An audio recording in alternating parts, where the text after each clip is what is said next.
So I decided to close out my short position on the NASDAQ market because of one thing. And that's because tonight at 8:30 p.m. Eastern time, the House is supposed to vote on the US debt ceiling deal that is supposed to be passed. And if it's not passed, then we're back to square one.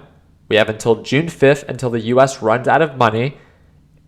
Tomorrow is going to be a very interesting day. I'm making this video because I wanted to make you aware of what's happening tonight, supposedly at 8:30 p.m. House is supposed to vote on it. I don't plan to go live, but if you're part of LPP, I'll keep you up to date under the trade idea section. Let me go ahead and start sharing my screen so you guys can see exactly what it is that I'm looking at. Again, a very beautiful descending pattern. Looks like the market just didn't like the overall idea, the uncertainty of this US debt ceiling deal to needing to be voted on, right? There's a lot of uncertainty with it. Market kind of corrected itself today. It wasn't very significant. It was only down about 0.5%. Lower highs, lower lows, getting rejected by the moving average every time that we would go up, just like we caught in today's live trading session. We got rejected, we sold off, I shorted the market, right, by going into SQQQ. The market tried to rally again. I called it out perfectly within our trade idea section with the LPP team. It was testing the moving average on the 5-minute time frame. It's a time frame that I like to use. You don't have to agree with me. I just think that it slows things down. A lot of consolidation. We got rejected, sold right back off. We went back to retest right before the market closed, and we sold right back off. A beautiful descending pattern that played out today. Not very huge margins, but it played out well. Again, for my SQQQ, I walked away 17K in the green. Left myself with my one lucky share, and just so you can see, TQQQ, left myself with one lucky share. I didn't touch TQQ today, as I think that it's something that I'm going to have to follow up with tomorrow. Now, question that I got is, why did I sell my SQQQ position and not hold it overnight? Again, I can't stress this enough. Tonight, they're supposed to vote on the US debt ceiling deal, and if it's passed, we have to understand what was happening today. The market was selling off today because of the uncertainty of it not getting passed, right? Because the US could default if it's not passed, because we might not have enough time to come up with a new deal to get voted on, pass through Senate, and then come with a solution, right? To raise the limit of what the US can borrow.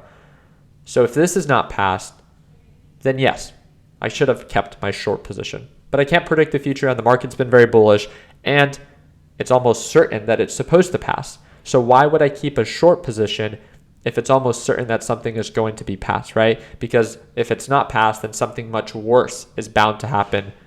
And it would just be very surprising to me if the people that are voted in power really don't vote for it and do us, the US people, justice. Because it's always people like you and I that end up having to pay the price. I'm just explaining to you on why I sold, right? Why I covered. And it's because I would expect that the market is going to go up tomorrow if the US debt ceiling deal is passed. But the market has already somewhat factored it in, so market might sell off.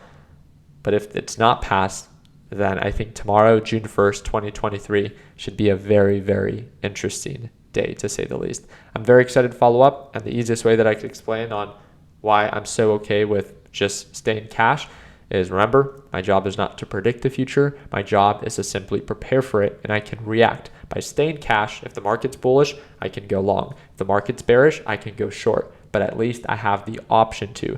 If I carry a position, then I'm forced to open up when the market opens with whatever way that ends up going, right? And I think that's a very hopeful way of thinking. And at least for myself, I've burned myself many times trying to trade that way. So I'm very excited to follow up. If you're part of LPP, I'll keep you guys up to date that as soon as the deal comes through, I'll post in the announcement section, making you guys all aware. Friendly reminder, guys, I do trade live literally every single day. If you want the ability to watch me trade live, you see my entries, you see my exits, but most importantly, you hear my thought process. These live sessions are not for you to copy, but it's to understand my good trades, my bad trades, and what leads to it, right? This is something that I do every single day exclusively for my LPP team, especially if you're a complete beginner. Right now, we're running our biggest sell. It's $175 off. It's a one-time payment, lifetime access, and it's the second link in the description down below. You'll also earn 20,000 automatic entries for the GTR or 50K cash giveaway. And luckily for you, that giveaway is literally ending in just 4 days. So in 4 days,